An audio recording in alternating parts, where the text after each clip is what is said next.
halka ceebtu ka dhacday waxay tahay magaca taqaano ee Naciima Abwaan qorana la yiraahdo dadku ii garanay aniga documentigeyga kuma qorna sidaas darteed qofku si fudud baasaboorkayga xataa haduu raadiyo kuma heli karo waa sax anigu dawlad baan u shaqaynayay sidaas aanan baasaboorka ku helay sidii baan u haystay all of a sudden isbedelkii markuu dhacayna degdeg baan wadanka uga soo baxay safaaradda kama ogaanin laakiin anagu meel walba saaxiibaan ku leenahay ibadayada gudaha jooga ayaa noo soo sheegay markii aanu ka hadalnayna sidii ciyaalka YouTube leedahay marka ficil la sameeyo reaction ka bixin jiray ba migration reaction meel la soo istaagay maanu kansalin waa markii ugu horeysay ee madaxweyne Soomaaliya madaxweyne ka ah oo leh ummad Soomaaliyeed baan madaxweyne u ahay ku dhawaad 20 milyan oo laba gobol shalay midoobay xurgufi kala gaadhay wax kala tabanaya uu muwaadiniin ka soo jeeda dadkii wax ka tabanayay uu kala noqdo baasaboor in aniga baasaboorkayga shakhsiga la noqdo mudooyinkii ay farmaajo xukuumaddiisa jirtay dawladdiisa jirtaan iraahdo waxaan ahaa shaqaale ka tirsan madaxtooyada gaar ahaan xafiiska arrimaha bulshada waxaan ka ahaa agaasimo waaxid iyo active si degan muuqaalka u daawada caawa waxaan idin hayaa arrimo xasaasi ah oo ku saabsan dhacdooyinkii ugu dambeeyay ee ahaa dagaal culus oo baraha bulshada ah afkana la iska weerarayay oo ay isku qaadeen laba kooxood awalna ahaa mucaarad iyo muxaafad haddana weli ah mucaarad iyo muxaafad keliya waxa ay isku beddeleen kursiga haddaba waxa ay dagaalkaani isoo xasuusiyey iyo weliba sida ay isku badbedelayso filin hadda ka hor aan ka daawaday janaal magaciisa la yiraahdo ama kanaal filimaanta Mareykanka ah ee soo dan jiray oo magaciisu uu yahay Janaal 2 waxa uu ku jiray Arab Saidka filimkaasina waxa waday laba atoore oo Hollywoodka caanka ah sidoo kalena laga yaabaa in haddii aad wajiyadooda ama magacyadooda aad maqashid inaad filimkaba soo xasuusato filimka magaciisu waa Face Off labada aktarna waa John Travolta iyo waliba Nicolas Cage sidoo kale halka saace ugu horeeya filimka waxa aktar ka ah John Travolta halka saace ugu dambeeyana sidoo kalena waxa laadar ka ah Nicolas Cage isla markiiba halkii saac marka ay dhamaato sidii dhacdadan oo kale ama sheekadan baraha bulshada ka socoto ee khiyaaliga ah ay isku bedeleen haddaba waxaan u soo qaatay tusaalahaas laba wariye oo ka soo jeeda Somaliland iyo waliba wariyaasha ka howlgala koonfurta Soomaaliya gaar ahaan magaalada caasimadda ah ee Muqdisho waxa ay kala taageersan yihiin madaxweynihii hore iyo waliba ra'iisul wasaarihii hore haddaba waraysi culus oo ay nimco qorane siisay mid ka mid ah janaalada waxtarka ku leh bulshada waraysigaas oo laga soo daayay barta loo yaqaan YouTube-ka hortu sida la socotaanba mudooyinkii ugu dambeeyay xiisad siyaasadeed oo aad u kacsan dalka ka jirtay dalkuna wuxuu u eegyahay haddana mid xisbiyo u jiitay xisbidii ugu wadanka isku hayay nabadii nolol iyo xisbigan tiimdama jadiidka ay leeyihiin bay ahaayeen waxaan u malaynayaa dagaalkaygu bilow ilaa dhammaad wuxuu ku saabsanaa inaan anigu ahaa xubin ka tirsan taabacsan siyaasad ahaan nabadii nolol oo uu hogaamiye u yahay Maxamed Cabdullaahi Farmaajo marka mudooyinkan xiisadaha siyaasadeed ee dambe ay bilaabmeen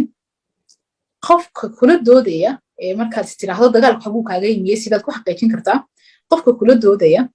mucaaradka xilliga ahaa haddana maxaafidka ah wuxuu kula doodayay sidee baad u taageeri kartaa dawladda hadda jirta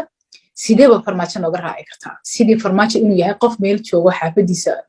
fadhiya oo u malbahayn madaxweyne qaran marka taasi waxay cadeynaysaa weerarka ugu badan inuu ahaa oo dawladda xilliga jirtay oo aanu ka mid ahayn taageerayaasheedii isla markaana aanu ka mid ahayn dadkii la shaqaynayay ee qaybka ahaa waxaan aragnay Facebook-gaagii oo lagu qoray remembering qof dhintay mana aha qofkii koowaad ilaa qofkii saddexaad ba ahayd baan u maleeyaa soo far dadka siyaasaddii dawladdii hore taageerayaasha oo ahaa lala beegsaday arrinta ah dhimasho in loo record gareeyo ama loo diiwaan geliyo process bay qaadanaysaa kulli waa la soo furi doonaa page-ka haddaan la furina kuwa kale la furan doonaa macna male baraha bulshadu waa iska wada badweyn xor ah oo qofku haddii page laga xiro mid kale furan karaa dadku way helayaan qofka hadday rabaan lagamana hor istaagi karo qof lama caburin karo baraha bulshada lagama caburin karo sidii mainstream media looga caburin jiray loogama caburin karo waa ilaahay mahadi waxaa ka horreeyey cali yare iyo nin la yiraahdo siyaasi cali daacuun adiguna waa ku xigtay qofka saddexaad ba ahayd soo far intaan arkay maxaa is leedahay waad galabsateen oo aad ka simantihiin yaase arrintaas campaignka ka dambeeyaad is leedahay hortu inta aanan waxa aanu galabsanay ama aanu aanaynayno in nala caburiyo aanan u gelin waxaan doonaya inaan idhaahdo nimanka talada hadda waddanka la wareegay qof nool oo dunida isagoo xaya maraya shahaado dhimasho u sameeyey ku qoray oo dunida u sheegay inuu dhintay horta qof noola socda ma dayn lahayn qofka nolosha ku aasi lahayn waxaan doonayaa marka inaan idhaahdo ma jirto waxaan galabsanay oo shakhsi ah kala aragti duwanaanshuhuna oo waxa nolosha dhadhanka u sameeya keliya waxaana laga raacay maxaad nooga aragti duwan tihiin marka dowladdu waxay hilmaansan tahay haddii dadku ay noqdaan dadku aragti ah inaysan jirin isla xisaabtan guud ahaanba oo qofka macaaridka kaa soo horjeeda oo qof kula xisaabtamaya oo dalka kula ilaalinaya si kale marka loo dhigo dowladda cawaaqib xumada kaga iman karta qof public figure oo kumanaan iyo boqolaal kun oo qof haysta inuu caburiyo weli ma dareensana haddaan si kale hadalka u dhigo adigoo daar quraarada ku jiro horta qof guul ku jira lama shiido oo way kugu dumaysaa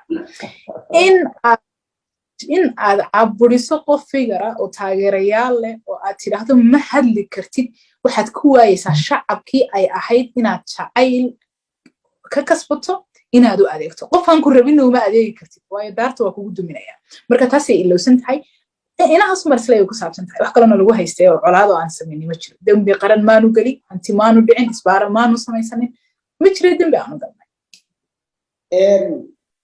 aad iyo aad baan u fahmay cid aad ku tuhunsan tihiin miyaa jirta mise dowladda aad ku tuhunsan tihiin inay ka dambayso sheekh waxaan rabaa inaan dib ku celiyo arrintani hadda unbay dee baraha bulshada timi laakiin arrintani mudday jiitamaysay dalku waxaan doonaya inaan maskaxdaada dib ugu celiyo 2020kii habeenada ka mida baa waxaa layga soo wacay saldhigga waa beri marka anigu degmada aan deganaa xamarweynay ahayd sidaasi darteed saldhigga waa beri degmadeeda ma xukumaynin taliya saldhigga waa beri baa soo wacay waa rabadaantii 2019 xilligii lockdownka lagu jiray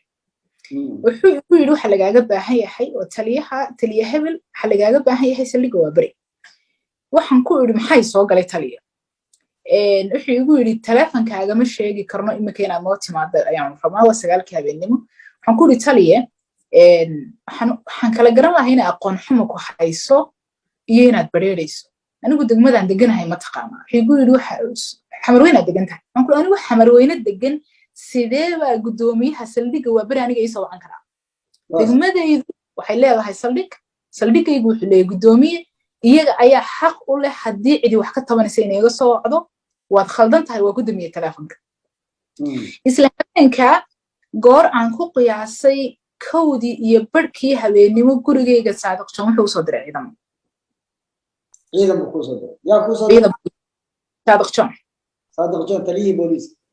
taliyihii booliiska markan uu ii soo dirayo ka hor saadiq 100 jeer bii soo wacay anigu nambarkiisa ma haynin sideedabana nambarada aanan garanayna ma qabto markuu ciidamada ii soo diray iyadoo ciidamadii la murmaayo baa ilaahay u naxariistee taliye calooley oo markaa degmada cabdicasiis saldhigeeda taliye ka ahaan u malaynaya taliyihii dhintay markii dambe isagoo waa beri haysta la dili jiray haddaad xasuusato taliyahaas ayaa isna soo istaagay wuxuu igu yidhi markii waan kuu soo sheeka dhaafay anigoo ishaysana ciidankii aan ku leeyahay waan idin raacayaa laakiin waxaan u baahanahay inayd warrant ii keentaan buu calooli soo istaagayaa calooli markuu soo istaagay aniga wuxuu iigu yimi inuu i badbaadiyo nimankii buu la hadlay anigii calooli baa isku soo hadhnay waxaa loo diray saadiqjon teleefon saadiq wuxuu igu yidhi af buuxa naciima postiga facebookaga yaalla waad saaraysaa twitterka postigaaga yaallana waad saaraysaa raaligelinna waxaa siinaysaa dowladda Djibouti maxay ku saabsan xilligan postigaas xilligaas marka waxaa jirtay nin duuliye ciidamada Djibouti ka tirsan oo inta dowladda Djibouti xidhay la jirdilay muuqaalkiisa baraha bulshada la wareejin jiray oo Fuaad loo oran jiray baa jiray duuliye Fuaad waxaan ku iri sababta aan u saarayo iyo adigu markaad ila hadlayso qofka tahay ma raba inaan ogaado ma waxa amarka isiinaya Saadiq oo booliska Djibouti haysta mise amarka waxa isiinaya Saadiq oo booliska Soomaaliya haysta ayaan weydiiyay wuxuu yiri safaaradda ayaa ka soo dacwatay xubin sare oo nabad iyo nolol aan weerartay bay tiri sidaas darteed waan raaligelin buu xabixisaa waxaan ku dhigay anigu dadkaadu dhaaratay ee xataa haday Djibouti ku soo duusho ay ahayd inaad difaacdo ayaan anigu ahaa postiga ma saarayo waxa doonaysa sameyn markii ay teamku sidaa iga bixeen waxaan hore ka wacay nabad sugidda qaranka Soomaaliya xilliga waxaan ku soo badbaaday teamkii dalka taladiisa haystay mar labaad waxaan rabaa inaan maskaxdaada haddana dib u celiyo 2021 maalin anigoo dikaale shir ka soo baxay baa waxaan iska hornimi taliyaha hadda nabad sugidda iyo sirdoonka qaranka haysta mahadsalaan anigu mahad weligay telefoon kala ma hadlin ma aqoonin baraha bulshada ka hor noloshayda isagoo socday iyo isagoo aan wada hadlay toona ma jirin waan isa salaanay wuxuu igu yiri Naima xamar joogis bay ka rabtaa bas sidan u dhiiran tahay xamar joogis bay ka rabtaa sida aad ku joogi lahayd ayaa la iska rabaa waxaan ku dhigay meeshan Google 4.5 la yiraahdo ayaa taala Soomaaliya oo dhan baa hadda waa taliyaha nabad sugidda iyo sirdoonka qaranka mahadsalaan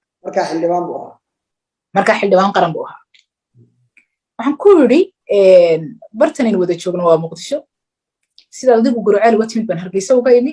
Google 4.5 la yiraahdo halkan taala nin waliba geeskiisa inuu kaga fadhiyo xaq u leeyahay haddaad qabyaaladii reerar rabto dhashii ka soo qaada haduu reerkiinu kaayay ka kaan jiray waaga saasa ku kala tagteen mar labaad dib ku celiyo Allah yarxame walaashay xildhibaanada Amina markii la dilay niman mas'uuliyiina oo dumajidid gacanta koobaad ee Xasan Sheekh baa soo wacay waxay igu yiraahdeen qofka nabad iyo nolol lagaga aarsanayo ee Amina loo dilay adiga xilligan waxaa ku kulanay VIP-da airportka Soomaaliya oo marka aabahay waxaan usanayo Turku jooga ayaan socday مثلاً أنا أقول أنا بقناه ما أرمي يركض بدل بلد لي واقع marka inta laga yimaado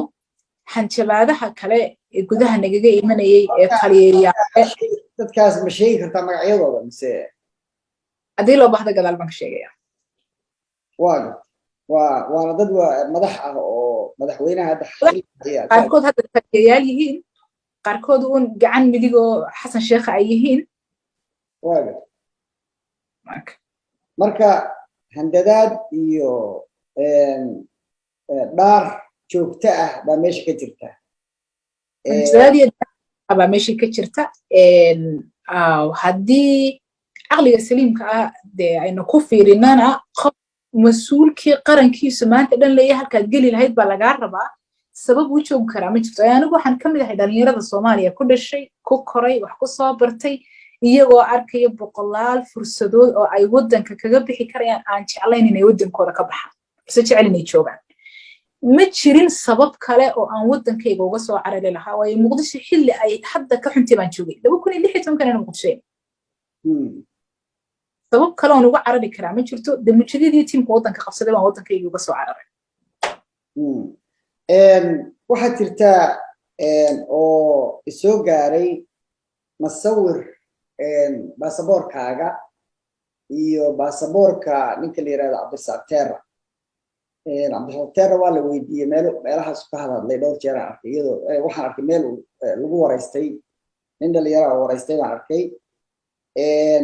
وانا ويدي aniga laftigaygu uu ii cadeeyay in baasaboorkiisii ay tahay baasaboorka baraha bulshada lagu shaacay baasaboorkaasi kaaga meeyahay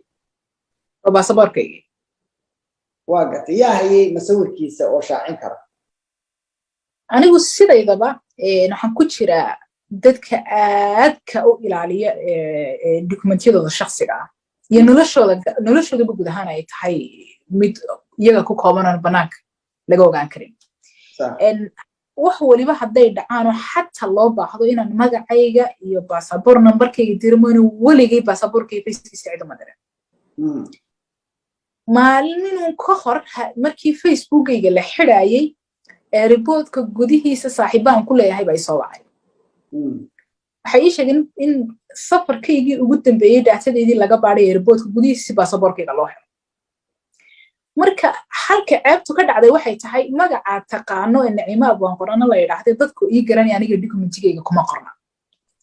sidaas darteed qofku si fudud baasaboorkayga xataa haduu raadiyo kuma heli karo marka waa inuu heli karo dhaqdhaqaaqadii ugu dambeeyay reportka ka sameeyay si uu soo helo baasaboorka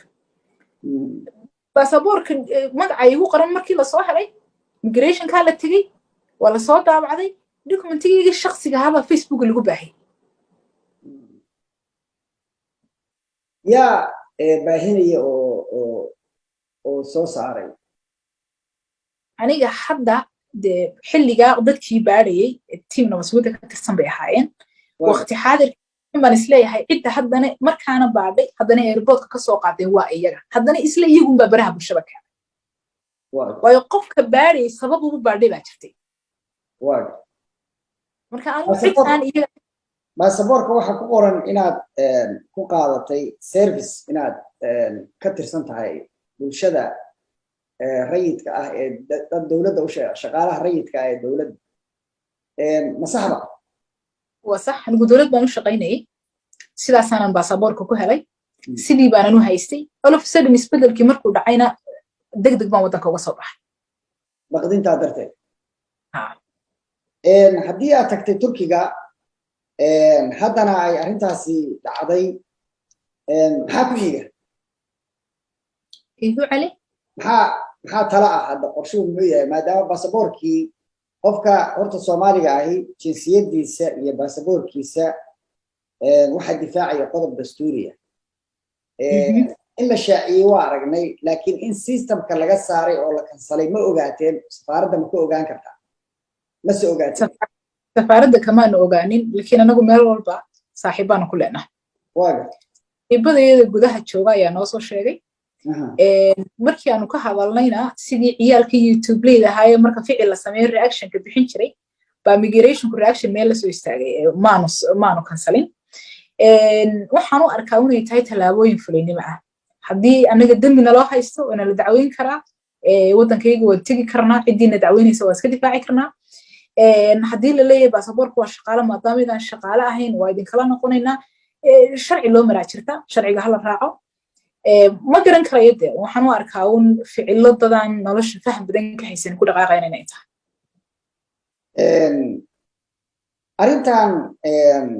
labadiinna maxaa laydiin beegsaday maxaa is leedahay labadiinna oo aad ka simantihiin oo kaga duwan tihiin dadka kaloo shaqaalaha ah anagu figures baanu nahay qofku markuu public figure yahay dad baa ku xidhan haddii qofka public figureka ay kaa soo horjeesadana mar walba oo aad doonto inaad tallaabo qaado waa qofka ku daba socday ku dabagelaya adiga iyo bulshada istusaya marka inaan un ka aragti duwannahay dad bulshadu taqaano oo lagu xidhan yana aan nahay ayuun bubeegsay si guud u daarnaa baan isleeyahay hortu waan wada ognahay kooxda talada dalka la wareegtay shacabka Soomaaliyeed sas weyn bay ka qabeen shacabkii saska ka qabay wuxuun bay tusinay dad anigoo kale sharaxan waxaan islahaa waxay heleen fursad mar labaad qaladaadkii shalay toole ummadda Soomaaliyeed ka galeen ku saxaan hadda si muuqata dad fursadii ay heleen ka faa'iideysanayo oo qaladaadkii shalay toole ay galeen saxayo oo ummadda Soomaaliyeed isku soo jiidaya inaanay ahayn ummaddii Soomaaliyeed intiis lahayd sidayda oo kale waxbay bedeli doonaan laftarkooduna waxay u egyihiin inay 100 tallaabo dib u qaadeen oo qofka isagoo aan weli 40 bixin ficilada noocaas ku kacaya ma garan karayo 6 bilood iyo sanad iyo 4 sano waxa laga sugi karayo marka dawladdu isma oga dhaawac weyn bay u geysanaysaa annagoo kale haddayna taabtaan annagoo waxba nagama gubanayaan cidda dadka waayeysa dalka aan maamul karaynin beritoole aan mooshin ka degi doonin waa iyaga wayna damqaysaa runtii in dalkaygu qas iyo qalalaase iyo balaayo ku jiro waayo anigu xukunkii hore xasan sheekhna waan joogay 6 bilood baan ayaan u shaqaynaya akademiyadda qaranka agaasimaha dhaqanka ka ahaa haddana waan joogaa tii farmaajina waan joogay marka cawaaqib xumo balaaran baa meesha kasoo socota dhaawac weyn baan u geysanaysa way u geysatay marka haddii ay caqli leeyihiin iyaga laftarkooda bal muraayadda mar labaad isku daawadeen waxaan kula talin lahaa mudane madaxweyne xadaysta fursad qaaliya annaka wax kastood nagu samayso dalan Soomaaliya ahayn ma lihin dadaan dadka Soomaaliya ahayn ma lihin sidaa annagoo 100 gab ka tirsanayno aanada 40 bixin haddana waxaan diyaar u nahay in dalka iyo dadka la wada adeego fursadda aad hadda haysataa waxay tahay shalay tolo waxaad sheegtay ma jiri doonaa argoosi siyaasadeed waxaad tiri tareenkaygu dadka oo dhan buu qaadaa anigu kama mid yihi dadka raba tareenka inay koraan dabcan oo ay ku cidhiidhiyaan laakiin inaan dadkayga iyo dowladdayda anigoo aan cidna xid u haynin u adeegaan diyaar ah oo madaxa saarto waxaan kula talin lahaa mudane madaxweyne dadka Soomaaliyeed weli fursad baad ka haysataa isku day dadka qulubtooda inaad kasbato waa sababta kaliya ee dawladdaadu ku shaqayn karto hadday dadku ku gacan dawladdaadu shaqaynayso intaasaan isleeyahay sheekh waxaa kaloo jirtay awad raali ahow inta aynaan barnaamijka gabagabadiiba ku dhow yahay gabagabadiisa u gelin waxaa kaloo jirta waxyaabaha aan isleeyahay malaha xasan sheekh inuu dib u eego oo uu dhegeysta ay ka mid tahay anigu gabadh baan ahay gabdhuhu waa lafdhabarta bulshada Soomaaliyeed nin kasta oo madax ah waxa korisay hooyo waxa taabashaysa gabadh u dhalay ama mid u qabo in gabadh hadday ka aragti duwan tahay erdigeeda iyo sharafteeda aad ku xadgudubtaan waxa ay meel kaga dhacaysaa qiyamkeena ummadnimo tusaalahaan aniga oo kale macaaridnima lay haysay maalin rabadaana maxaafidnima lay haystay xilligii oo campaignka lagu jiray iyadoo rabadaan tahay 10kii dambe rabadaan lagu jiro aad garan rabadaan oo qiimaheeda ay naqaana haddana 10ka dambe qiimaheeda aynu garanayno waxaa la gaaray heer waa naga aragti duwan tahay kaliya in aniga islaam furan oo afrikaan wajigayga la soo saaro la qaado si aniga yatiyo waxaad isweydiinayaa marka aniga cidna far igama hayso laakiin waxaan isweydiinayaa gabdhaha yaryar ee da'yarta ah ee maanta doonaya inay siyaasad soo galaan ee maanta doonaya inay figures noqdaan ee maanta doonaya inay dalkooda wax u taraan haddiiba anigii figurka haya istifaaci karaya ee badan ka dabaalan karaya sidan loo gelayo sidee baa loo geli karaa meeqa gabadh la handadaa meeqa gabadh maalin walba agarta suuqa inaa la jiijido because waa naga aragti duwan tahay ama waxaan rabnaa noo fulin weyne marka gabadh ahaan haddii aan dhaqaalihii nin u daba fadhino haddii aan waxbarashadii nin u daba fadhino haddaan shaqadii nin u daba fadhino haddaan siyaasadii nin u daba fadhino raggo laftarkooda aanu daba fadhinana annagu nahay kuwii dhisay wax ka soo dhigay ma waxay soo gaadhay xataa sharafteedii inay badbaadi weyday waxaasoo dhan nagoo qabno iska aamusan sharafteedii inay badbaado xataa badbaadi weyday ma soo gaadhay waxaan leeyahay damujadid waxay caan ku yihiin ummadda sharaftooda iyo cirdigooda inay farageliyaan siiba gabdhaha dawlad aan gabadh lahayn iyo guri aan gabadh lahaynina sharafna male mana bilna meel lama gaari karo dib ha ugu noqoto gabdhaha anshaxumada lagula kacayo ha laga laabto oo ummaddu dhaqan bay leedahay si ahaan deegaamada anigu ka soo jeedo gabadh dhiig baa ku daata gabdhaha haddaan waxba lagu taraynin waxa lagula kacaya ha laga laabto ugu dambeynta waxaan kusoo gabagabeynayaa hortu Soomaaliya dawladnimadeeda marka laga hadlayo dadka xilalka ka qabanaya waa dad Soomaaliyeed marka si kale loo eego 4.5 bay ku fadhida oo reeray ka yimaadeen qofka Soomaaliga ah waa inuu fahan wanaagsan ka haysto adeerka marka xil loo dhiibay inuu adeernimadii horta ka baxay ma aha caaqil reerkiina ah ma aha adeerkii tuuladiina joogay mana aha walaalka ayaa abaha ninkan waa mas'uul ummad Soomaaliyeed wuxuu mas'uul u yahay ummadda Jamhuuriyadda Federaalka Soomaaliya oo dhan wada leh haddii waa la dhaliilayaa wanaagu sameeyay baa la sheegayaa kuwa nacaya kuwa jecel kuwa nooc walba ayay leeyihiin isugu jiraan dadku haddaad rabto markuu qof dhaliilo inaad soo boodado haysato in reerkiini la ataagay dacdar ummadda Soomaaliyeed ka hor leexiyo xaafadiini la tagaadhiga u diro ama caaqil reerkiina ka dhigo ma ahaan karayo mas'uul ummad Soomaaliyeed وأنا أقبشت إنه أنت هذا كبحي أو مسؤولية ما أقبليسيد كحيصو قف أقبلي لك يعني لكن مركي لا تعتبر هيك ولا تعتبر ولا تاني بس هو ديار سنبا يوحي دلين مش هقينس